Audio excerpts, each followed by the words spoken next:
Hello बच्चों, मैं doctor Swati Sharma Swati Sanskrit and Hindi classes में आपका स्वागत करती हूँ, अभिनंदन करती हूँ। आज हम नीति शतक का 5वां श्लोक पढ़ना शुरू कर रहे हैं।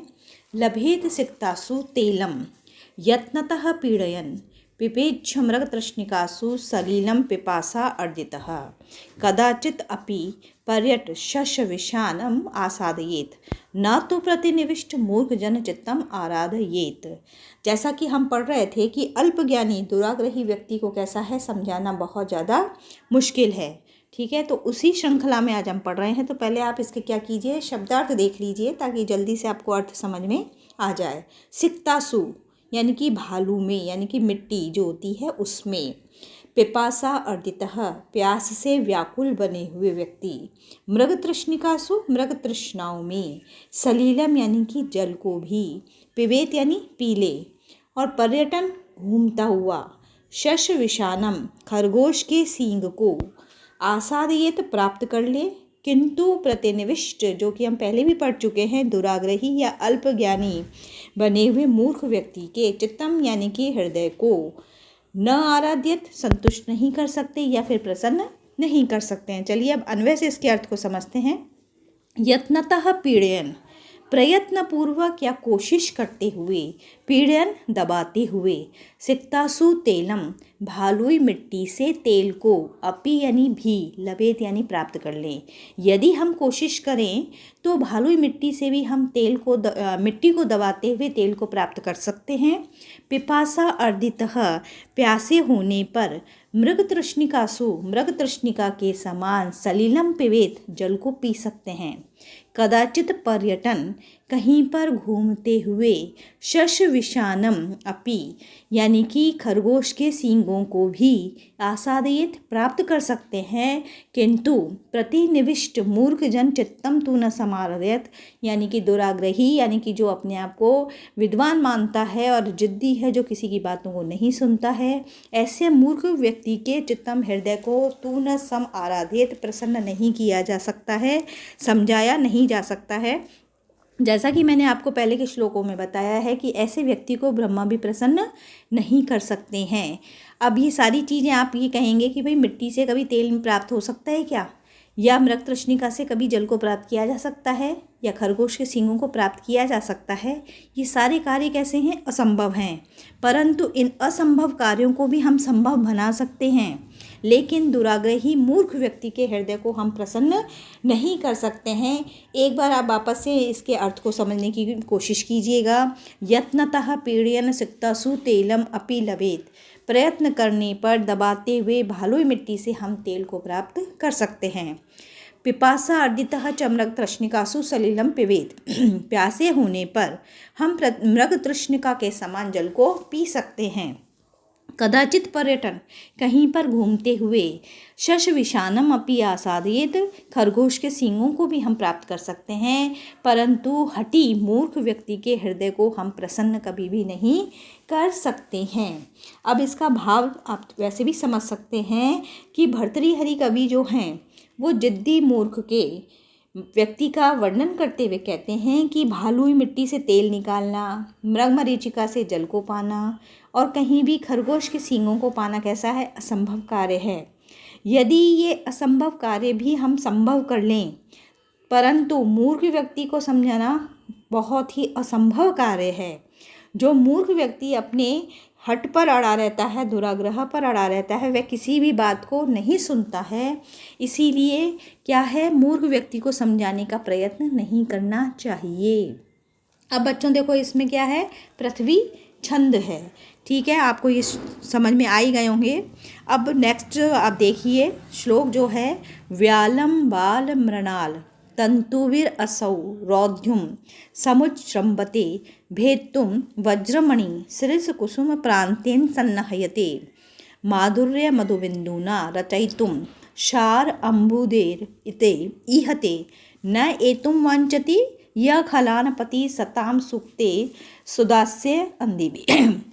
अब इसमें भी वही चीज़ कही गई है कि दुष्ट मनुष्य जो होते हैं, खलान यानी दुर्जन मनुष्य, ये जो दुर्जन मनुष्य होते हैं उनको सज्जन व्यक्ति बहुत प्रयत्न कर लें कि हम अपने अमृत रूपी वचनों से या सूक्तियों से इनको सही राह पर ले आएंगे, परंतु ये कार्य भी कैसा है, असंभव ही है।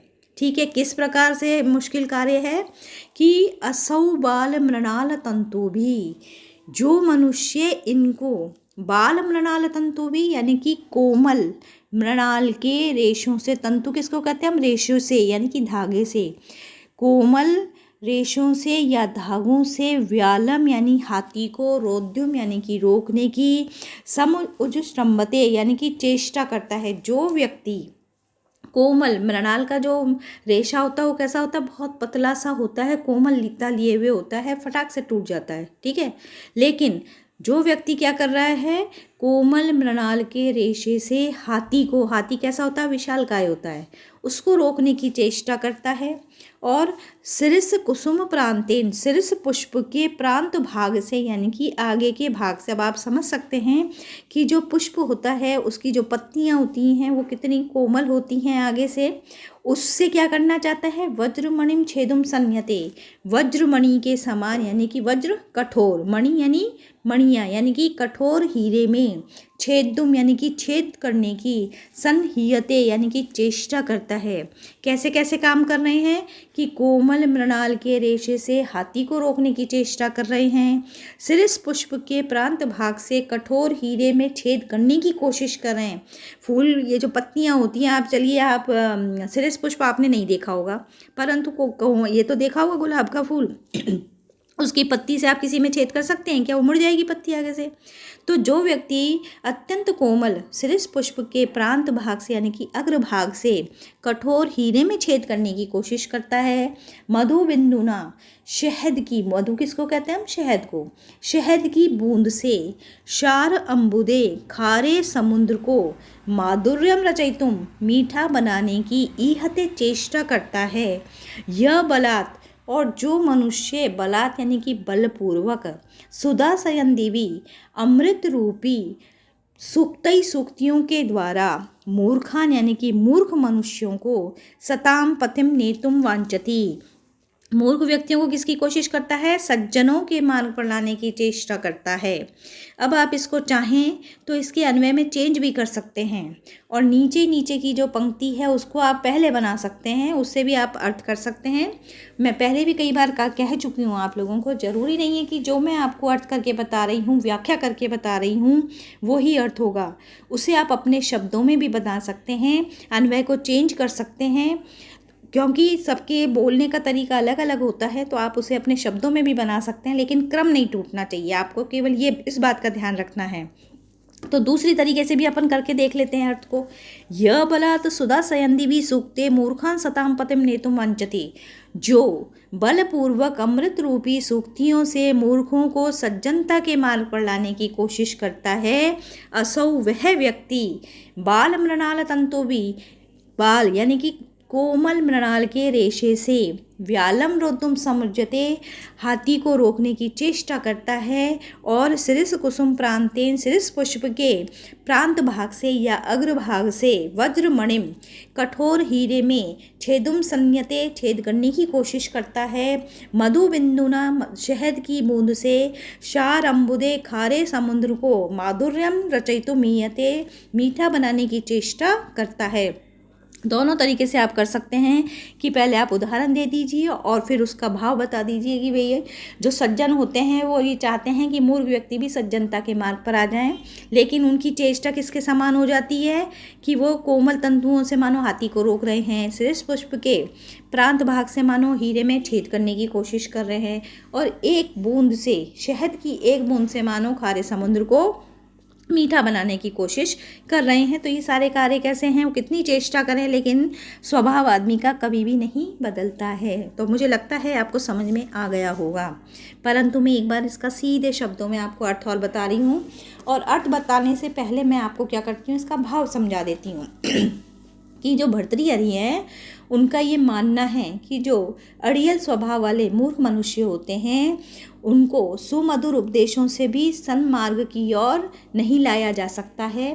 क्यों नहीं लाया जा सकता कि जैसे कमल के तंतु से, कोमल कमल के तंतु से मतवाले हाथी को बांधना, शिरीष पुष्प से कठोर हीरे को बींदना या छेद करना, और शहद की एक बूंद से खारे समुद्र में मधुरता लाना कैसा है? असंभव कार्य है।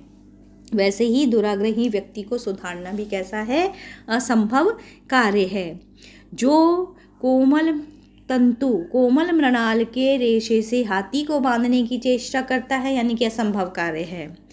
जो शिरीष पुष्प के प्रांत भाग से कठोर हीरे में छेद करने की कोशिश करता है, ये भी असंभव कार्य है। शहद की एक बूंद से खारे समुद्र को मीठा बनाने की चेष्टा करता है, ये कार्य भी कैसा है? असंभव है। वो असंभव कार्य के समान ही जो व्यक्ति अमृत रूपी सूक्तियों से मूर्ख मनुष्य को सज्जनता के मार्ग पर लाने की चेष्टा करता है, वो कार्य भी कैसा हो जाता है? व्यर्थ हो जाता है, असंभव हो जाता है। अब आपको समझ में आ ही गया होगा, इसीलिए अब आप क्या करिए, चैनल को सब्सक्राइब कीजिए, लाइक कीजिए, शेयर कीजिए, कमेंट दीजिए। धन्यवाद।